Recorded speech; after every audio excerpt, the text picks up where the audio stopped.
Welcome to the IT Collab, the podcast where the realms of community and collaboration intersect to revolutionize the delivery of IT managed services. I'm your host, Brandon Barnes. Whether you are an experienced IT professional seeking to expand your skill set or a visionary business leader in search of innovative solutions, we have you covered.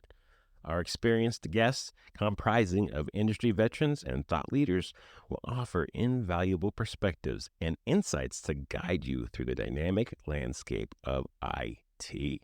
So, let us embark on this thrilling journey together. Let's go. All right, everyone, welcome.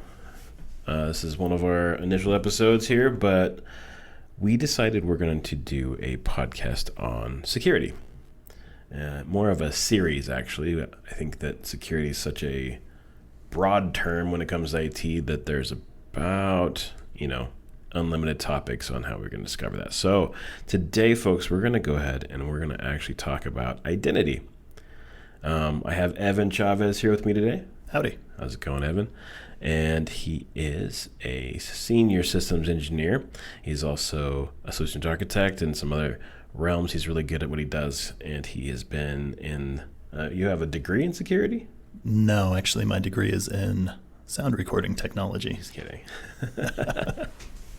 So I guess what I'm trying to say is that you are deep in the security realm. Yes, that is where I spend most of my time. It's my bread and butter. And okay. Yeah. So how often would you say you actually spend time doing IT security? Well, like you said, it's a broad term, and as far as how you define security, I mean, it can be a number of different things that I'd say 90% of the time I'm doing something, it's security related. Right. But yeah, it really is the realm, right? So today, I get it, and I know that you do advise C-level executives and try and guide them through and keep security going, right? I mean, that's the hardest point. No one really cares about security until they care about security. Exactly. Kind of joke. And it is a never-ending quest. Yeah, right. Stay one step ahead if you can. Exactly. Or one step behind. So with identity in particular, what would you actually call it? What do you think it actually is, or to define identity security? Identity security, I mean, your whole IT backbone infrastructure, if you're logging into something, or if you're managing anything really, I mean, there's an identity component to everything from, like, your firewall login is admin password, like, right, there's your identity that controls how you manage the firewall. Log into your Microsoft account. Log into your Microsoft your email account. Exactly. Email account, Active Directory account. Right. It's everything that gets you, or it's what gets you into everything. Right. Maybe we talk about it too, right? Like we're trying to explain to some people what single sign-on is. Yeah, so single sign-on is a mechanism that kind of brings together, like I mentioned, you have your firewall identity, and then even going a layer deeper there, you've got your VPN sign-in that ties into that, and that's its own identity. And then you have your Microsoft identity. Then you have an identity with Facebook or LinkedIn, whatever.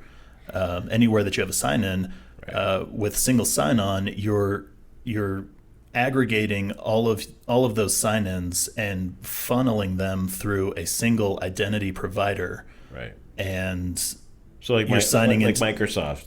Yeah. You can use if you tie it together. And I'm just trying to simplify this, right? Mm-hmm. If you could tie this together, you could really take your Microsoft identity, and if you do it correctly, you could sign into everything. Well, most things, right?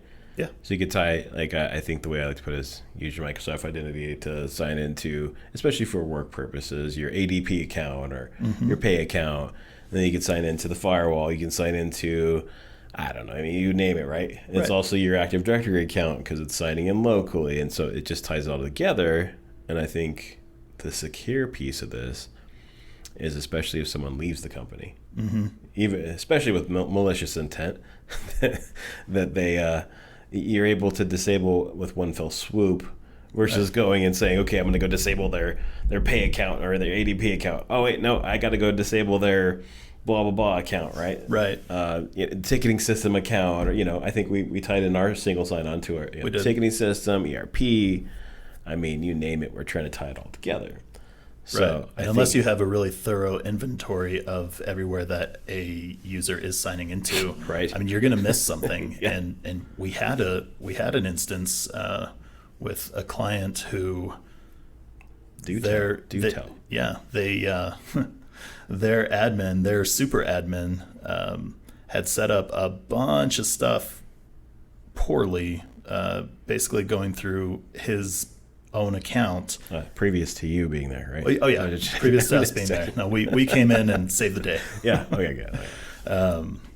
Just want to make sure. but yeah, that user, he had a number of kind of accounts, not necessarily backdoors, but just like admin accounts. But effectively, that's what they became, were backdoors. And so when he was let go, he got upset and went in there and started, using one of these accounts that had access to everything that, the client didn't know that this person had all this access. And so when he's an administrator. Yeah. Okay. Yeah. When they offboarded him, they just offboarded his account that they knew about. Right. And he was able to use his sort of some of the other accounts to maintain access, and he felt slighted, I guess, and decided to go in and delete a whole bunch of stuff from their Azure subscription. That's bad. Oh, it was bad. Yeah, it was super bad. I think our client got the FBI involved, and like it was serious. Pull IPs. Mm-hmm. Man, that's crazy. So, I mean, how important do you think identity is to security? Like, I mean, personally, in IT, I think that it is by far one of the most important. And the reason why I say this is, if being around IT for 12, 13, 14, 15 years now, I can't even tell. It's time's passing fast. I'm coming up on 10. Right. So the 15 years I've been in IT, most compromises are done due to a hacked account. So even a brute force attack where they've gone in and done the crypto thing. Right. It's because someone hacked an admin password, an administrator account. Mm-hmm. Sometimes it's just the admin account, right? Like that's an important identity. When administrator. Administrator. Rename your administrator accounts. And I know most people, please. If you're a business owner, okay, there is a administrator account default to everything, and I don't want you to have that because everyone has it. And then if it's not a very good password or if it's not changed, it's very important. But in any case, what I'm trying to say is it's really important to me because every time it's a massive compromise, it's due to someone's account, email account, their identity here, identity there has been compromised. And with that, they get breached. And they, we've seen it time and time again. Identity security. I mean, yes, that is your identity is the key to your front door, your back door, your window. I mean, right. Yeah. I mean, it's solely important, right? How do you protect your identity? Layers and prayers. Well, I think you can do more than prayers, but all the hype right around two-factor or multi-factor authentication. Mm-hmm. Yeah, MFA, geofencing. What's geofencing? Geofencing. Layman's terms. Give us to it like third grade level here. Yeah. So geofencing basically dictates a physical location that you can or cannot sign into. So you can say, this person is only allowed to sign in from Colorado. Okay. So United States. Okay. Yeah. Could you even lock it down to a single IP? Yep. Or IP range. Yep. So like, hey, I'm in a building. I think At one point, we did it for a bank, right? We're like, hey, we only want you to log into our email system, even if it's cloud, right? Yeah.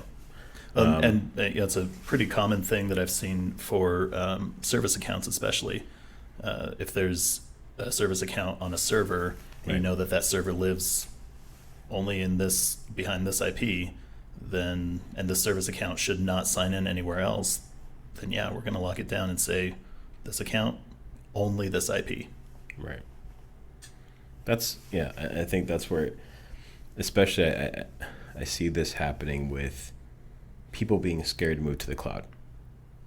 And I think what's even scary, it's hard to track an identity and what's happening inside an environment or inside of a local server environment. It can be harder because I feel like it's not logged.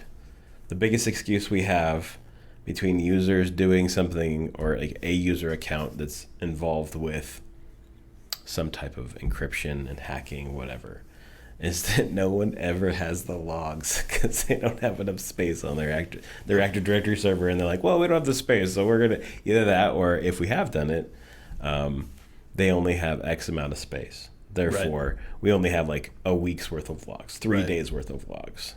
And I really, really do appreciate Azure Active Directory or Microsoft 365 because they keep logs. And lots of logs, and we've been able to see that, right? I think another thing I've run into, and maybe just your opinion, is when people have shared accounts. No. just no. Just no. Just no. Don't do it. Why? I mean, what? Tell me why. This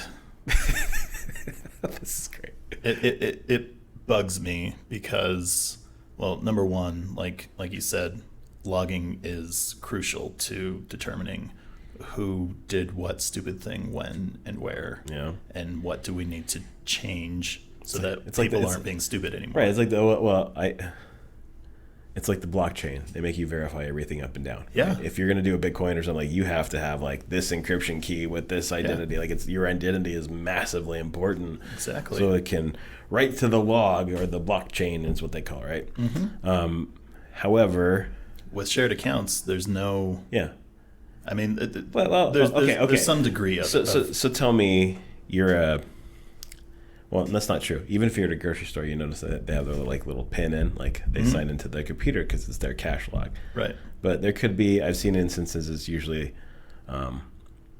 business owners that are not aware that this is a compliance thing too, right? Like, your identity is compliance. In order for you to be NIST compliant, in order for you to be CMMC compliant, like, you have to have a standard, your own identity that has to be a secure identity. Right. I've seen a few where they don't like to listen. I want to, and it's. I know but let me be more lot secure. Easier to have shared accounts. Yeah. Well, who did what? And then they're like, well, who did this? I'm like, I don't know. Like, someone that has this account and password.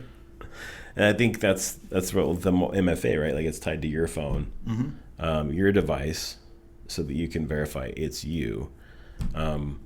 Yes. Is there anything else you can add on to, like, secure your identity? Just MFA? Just what you said, geofencing. MFA, geofencing. I mean, what would you? I mean, if we're there's things if like you're advising someone, what it's. I think you said layers, so I mean, it's kind of endless, right? It can be, yeah. So privileged identity management is another one that comes to mind, where essentially you're not leaving any of your admin roles statically assigned to an account. Okay. And instead, you're basically forcing your admins to elevate as needed, and separating. So instead of giving all of your admins, all of your IT staff, a global admin role, you're breaking down and defining. Okay, this person is responsible for X, Y, and Z. What roles do they need to accomplish that? Again, the other thing about, like, the self-elevation, that then requires another multi-factor to self-elevate. So you multi-factor to sign in, multi-factor to elevate, and that role assignment is only good for X amount of hours until they have to sign in again, and MFA again. Right. Which I've seen, I think, even on my computer, right? Like, just to verify it's me again, and it'll check every Right. 30, well, whatever you set, whatever your administrator sets it to. But Right. And even 30 days, you could do it daily, really, if you want. But, exactly. I've seen tools out there too, right? A few tools out there that you can actually install that are even more in depth, where you can actually, like a YubiKey. well, I think even a few. I'm trying to remember the name of the software that we've used many times, but it even sets up something on your desktop where it makes you MFA when you sign into your laptop or your desktop or the server, right? So that way you can, I mean, there's tools you can add on just to make sure you're secure. Right. And I also heard there's, with Microsoft, you can actually track more, see the anomaly. So like you have identity protection in Microsoft. And I like that because it tracks anomalies. Right. Right. I mean, this is common ways that organizations that we like, you would advise to protect your identity is by having the right software or stuff in place. Like identity protection through Microsoft, which is another level. And I think there's advanced. There might be a few levels in there, but I really like the anomalies. Like if you're traveling, you're in Kansas, and somehow you're magically, in Taiwan. Yeah, Taiwan, or you're in Canada all of a sudden, or in Washington, it's going to say this is impossible travel time.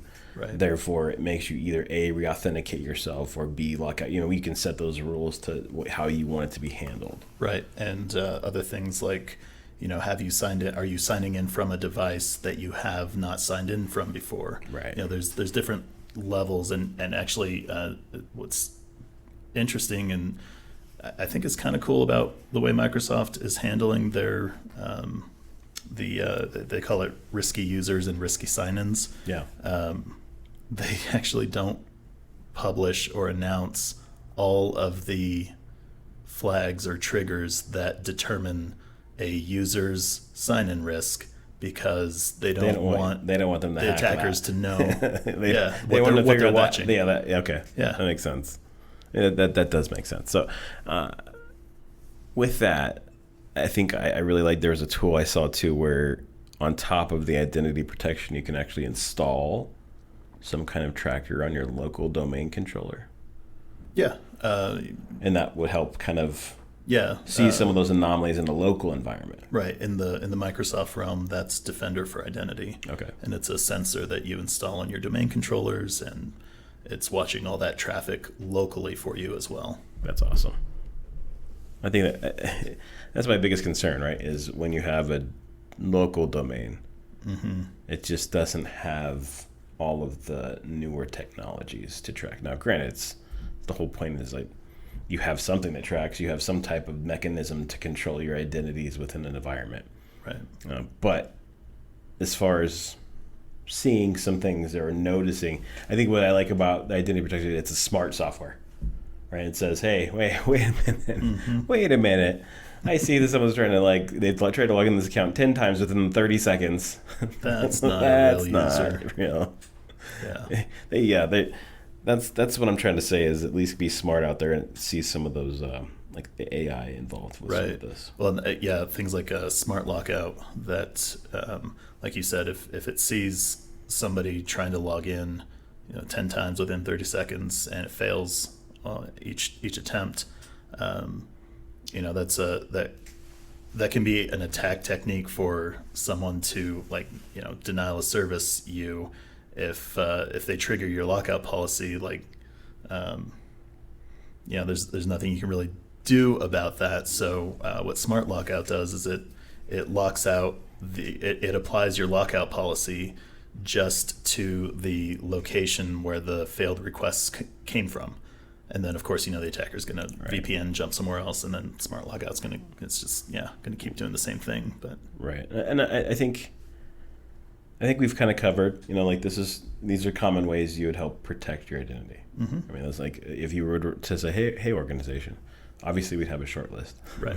We'll probably provide one here, and later on we can say, hey, here's some common things we would do to protect our identity, right? Right. Probably throw that in here and probably throw it into the description of this podcast. But can you tell me maybe some common threats we want to look out for? What are the most common threats to identity? Phishing, social engineering. Stop Stop answering those quizzes on Facebook that say, "Hey, what's your?" I bet 99% of you won't forward this. What's your mother's maiden name? No. Yeah, don't do that. Well, I've even seen, there's a lot of people that just like, well, I just click what I'm told to be, to click. It tells me to click here, so I click. Right. I think you need to be aware if there's it's user training, and a lot of these can be done through phishing. On websites, there is a dark web scan that really is out there, and you can look for that, where it actually has passwords that you've entered into websites, or if it has some of those things. So just being aware, keeping your passwords up to date, making sure that you are using multi-factor. And most, at all chances, it might be a little bit of a cumbersome thing to get a text, but it really does protect you in the end, right? Social engineering. Give me an example. Well, like I said, just on Facebook, the surveys that go out, that's their. So I don't have anything to back this up, but I have a strong feeling that the majority of those are really just to try and get information from people and mine that data. So get this. There was a guy that worked at a managed service provider down in Florida, and I worked with him. And he was telling me how someone was impersonating them and telling them, hey, just tell me your password. And he got their password because he knew some person knew the IT company. He pretended to be them. And people are so willing to just get their password, right? Yeah. And I think that's the thing. They start after that. They implemented a policy where you had to say, like, "Hey, let's verify it's you." Right. Or on the vice versa, I've heard another story, not from the same person, where someone called in and pretended to be the person that needed support, and they got from their managed service provider, they got the password reset for that. Wow. Yeah. So then they started to implement this thing where you can actually say, can you verify it's you by X, right? Yeah. And just starting to almost do their own MFA based off of the getting to know the people. Like if you're an admin at some company, you say you're the primary admin. Unless you know Susie's voice down the street or in the other, wherever she's at in her office, right? You probably want to double check that stuff, right? And I think that's that personal level.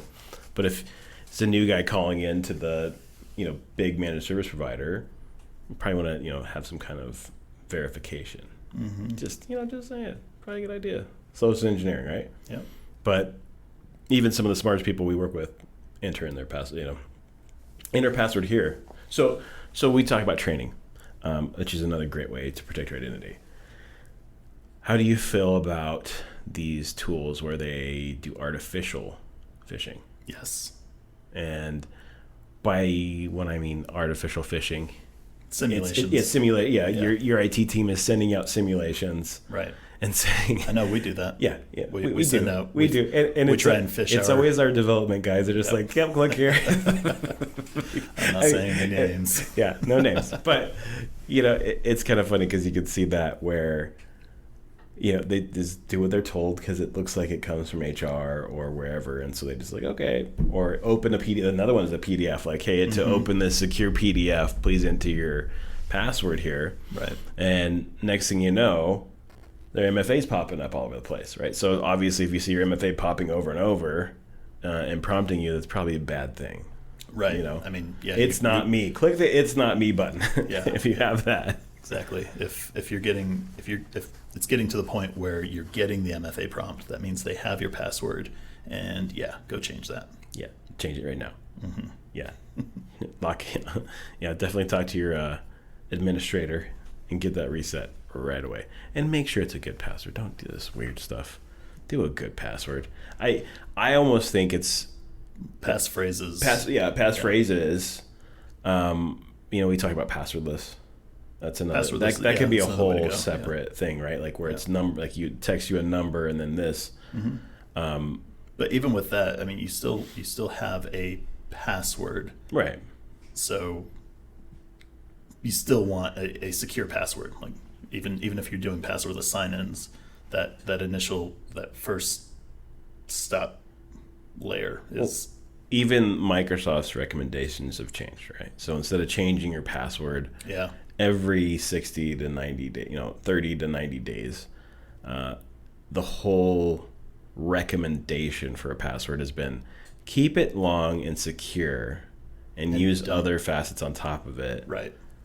Because it's harder to crack a 22 character uppercase, lowercase. Not everyone hates that, but if you can get pretty good at it, and then eventually you memorize it.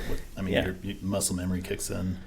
Once you lost $200,000 because someone pretended to be one of your accounts payable people, then you'll be like, God, I wish my muscle memory did work after all. Really wish I would have had that long password, which we have seen. Yeah. And that's sad. Unfortunately, it's a business out there, so you got to be careful.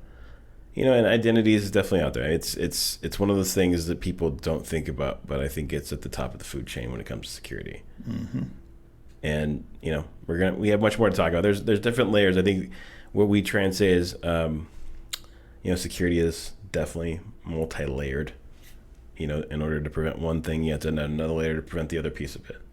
When it comes to you could have MFA, but if we've seen in instances where someone has actually enrolled an MFA for someone, which we have seen. Well, yeah, that's actually one that I saw recently. I actually saw it in the wild. A token in the wild at a client. Yeah. What did they do? The attackers intercepted the token. Yeah. Replayed it to register an MFA app to themselves using to that account that they control. Right. Yeah, the attacker had an authenticator app that they replayed the token and registered an MFA verification method to now sign in as this user and get the MFA prompts. Great. Yeah. So that's a layer. It's another layer, right? Mm-hmm. So. Especially I think that's where the layers would be in, because if I had, your geofencing or the, identity protection in place, it would see that you're logging for two different places. There's other factors in play you could have here, and it's always, what if we had this? Yeah. And I think that's where a great job of being proactive about security. The first thing I think in order to get the first thing recommended by anything is, number one, set up MFA. Mm-hmm. Right. Number two, your password policies obviously are a big thing, but I think MFA is even more important than that. You can do identity protection, you do geofencing, you can do. There was another thing that we use a lot. I'm trying to think of the name, and it's surpassing my brain right now. Conditional access policies. Right. Yeah. So setting conditions, like in order to log in this account, you have to be able to use this machine that has to have right security and the right newer machine. There's all these different things you can put. Conditional access of you have to be in this IP. That's how we geofence, right? Using this conditional access. Yep. So having conditional access, and then obviously user training is a big one, right? You want to make sure that you train your users, and as much as they all don't want to show up to some training. A beautiful piece is they can do it now through some online training. Mm-hmm. You can send out like a 5-minute video, and they're kind of funny. And with this testing, so the training can be also when you do at these fake phishing, when they do click on it or they do enter the password, it says, "Hey, you didn't do a good job. please watch this training right now because you did a bad job." Right. And it'll pester you until you complete the training. And some people are like, "Oh, it's dumb," and then you know what? It works. Yeah. So. Maybe even if it prevents people, there's a bad thing that happens to you. And also just alert your IT team if something's fishy. Mm-hmm. No pun intended, but... Yeah, do it. Yeah, definitely alert them and raise up the flag and say, "Hey, guys," because your IT team, if they know what they're doing, or your IT guy, unless he needs help, there's a way to definitely, surge or purge those emails from the whole company, right? Yeah. If you get breached and... somebody's blasting out emails from your account. Yeah, that's There's so many different things we could talk about. Training's gonna be a whole different animal, but I think just to get started, understand that identity is super important. And this is probably episode. It's definitely gonna come up at some other episodes here that we're gonna talk about, because it's just dusting off the surface of really what security entails. But I think it's a big important one. Yeah, agreed. Definitely. And with that, I'm going to say that's it, man. I appreciate your time. Awesome. Thanks for having me. You're going to be a regular, so it's okay. Wonderful. All right, thanks everyone. We'll see you next time, and I appreciate you stopping by. Don't forget to like or subscribe, and please do